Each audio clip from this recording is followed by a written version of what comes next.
Assalamualaikum warahmatullahi wabarakatuh. Perkenalkan, saya Rizka Damayanti, NIM 7021199076, mata kuliah dietetik masyarakat. Di sini saya akan menjelaskan materi dietetik pada penderita luka bakar.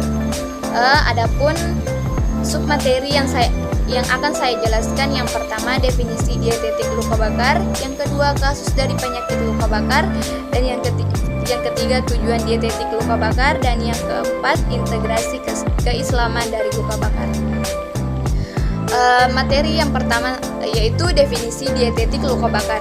Dietetik luka bakar adalah suatu tindakan untuk mempercepat penyembuhan dan mencegah terjadinya gangguan metabolik serta mempertahankan status gizi secara optimal selama proses penyembuhan oleh pasien luka bakar dengan maksud untuk mempercepat penyembuhan. Materi yang kedua yaitu kasus penyakit luka bakar. Dari WHO Global Burden Disease pada tahun 2017 menilai bahwa 180.000 orang meninggal penyebab dari luka bakar. Angka kematian akibat luka bakar di Asia Tenggara mencapai 11,6% per tahunnya. Kecacatan dan kematian relatif tinggi pada luka bakar dibandingkan dengan trauma lainnya. Angka kecacatan dan kematian yang tinggi dipengaruhi oleh luas dan kedalaman kulit yang terluka bakar, usia pasien, status kesehatan, dan penanganan pertama yang kurang adekuat. Selanjutnya yaitu anak berusia kurang dari 5 tahun di kawasan negara berkembang khususnya Asia Tenggara memiliki angka kematian 2 kali lebih tinggi dibanding negara lain dan 2 kali lebih tinggi dibandingkan luka bakar pada dewasa. WHO 2018. Banyak korban meninggal berasal dari negara berkembang seperti Indonesia.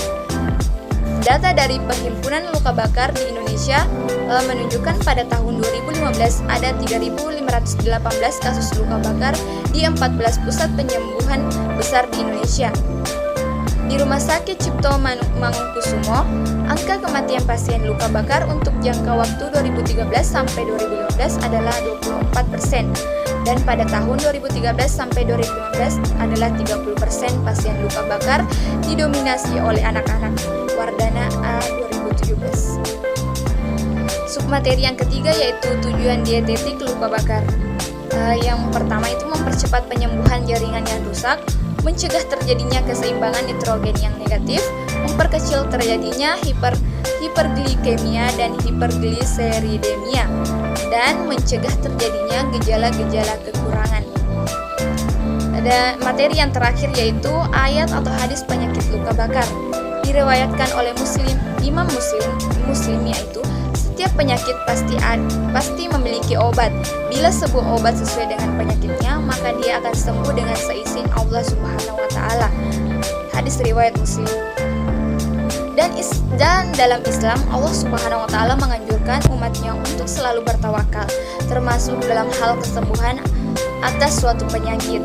Sebuah hadis riwayat Bukhari, Rasulullah Shallallahu alaihi wasallam menyampaikan, tidaklah Allah menurunkan suatu penyakit, melainkan akan menurunkan pula obat untuk penyakit tersebut.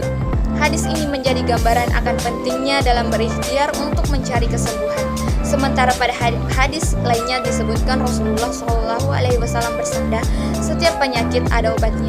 Apabila ditemukan obat yang tepat untuk suatu penyakit, akan sembuhlah penyakit itu dengan seizin Allah Azza wa Jalla.